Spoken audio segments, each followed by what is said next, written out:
Welcome back to this week's rundown of top news stories. We've got a lot to cover, so let's get started. On Thursday, Trump announced the U.S. and Iran could come to terms soon on an agreement that would set the pathway to end the 3-month-old war. With rising gas prices, pressure to end the war continues to grow. Iran's foreign minister confirmed the claims, saying a settlement has never been closer. The Kennedy Center Board voted Thursday to fight a judge's order requiring Trump's name to be removed from the Performing Arts Center by Friday. The ruling also blocked renovations planned to begin in July. During last month's annual physical, Trump was seen by 22 medical specialists, nearly doubling the previous checkup and setting a new presidential record. The news sparked speculation once again regarding the president's health, following an unusual mid-year medical screening in October, frequent bruising to his hands and neck, and numerous instances of falling asleep on camera during meetings.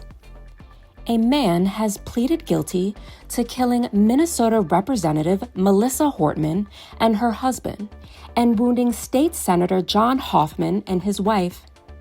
Vance Bolter, 58, disguised himself as a police officer, wearing a tactical vest, body armor, and a face mask. The attack sparked the largest search in state history. Bolter was captured near his home the day after the shootings, which prosecutors say were politically motivated.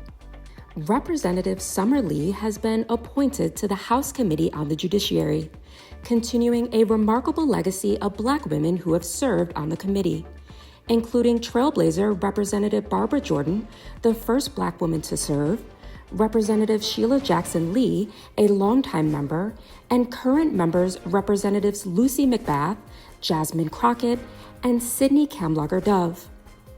A jury sentenced Karmelo Anthony, 19, to 35 years in prison for the stabbing death of Austin Metcalf at a track meet when both were 17.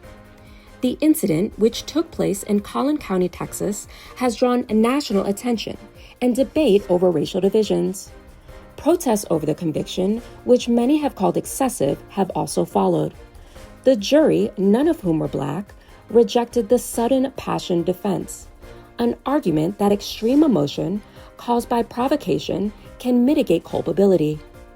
Anthony's attorneys argued that he acted in self-defense after being confronted by Metcalf during the meet in Fresco last year. They have filed an appeal. Following the ruling, Jeff Metcalf, the father of the slain teen, called Anthony a watermelon felon, while taunting those he claims play the race card. Nithya Raman edged out reality star Spencer Pratt in the race for Los Angeles' next mayor. Raman, a progressive Democrat, will face incumbent Mayor Karen Bass in November's runoff election. In February, she entered the race just hours before the deadline and after she had already endorsed Bass's re-election campaign. The slow counting process of the race triggered baseless voter fraud accusations from Trump. The World Cup Games kicked off on Thursday in North America. The games are taking place across 16 stadiums throughout Mexico, Canada, and the U.S. The games, however, have not gone on without a hitch. Prominent Somali FIFA referee Omar Artan was denied entry into the United States after landing in Miami. He is widely regarded as one of Africa's top match officials. He was meant to be the first Somali referee to officiate at a World Cup.